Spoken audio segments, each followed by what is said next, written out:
fit India movement અંતર્ગત project અંતર્ગત આજ રોજ સાબરકાંઠા જિલ્લા પોલીસ દ્વારા સન્ડેઝ ઓન સાયકલ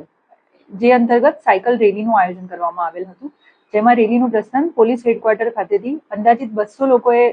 એ રેલીની અંદર પાર્ટિસિપેટ કર્યું હશે, જેની અંદર રૂટ 3 થી 4 કિલોમીટરનો રાખીને એ લોકો અગેન હેડક્વાર્ટર ખાતે આવીને એની સાથે યોગા અને રોપ સ્કીપિંગ એવી અલગ અલગ ઇવેન્ટ્સનું આયોજન કરવામાં આવેલું હતું, જેના અંતર્ગત પોલીસની અંદર એઝ વેલ એઝ સિવિલિયન લોકોમાં એક ફિઝિકલ અને મેન્ટલ વેલબિંગ જળવાય અને ફિટનેસ કા ડોઝ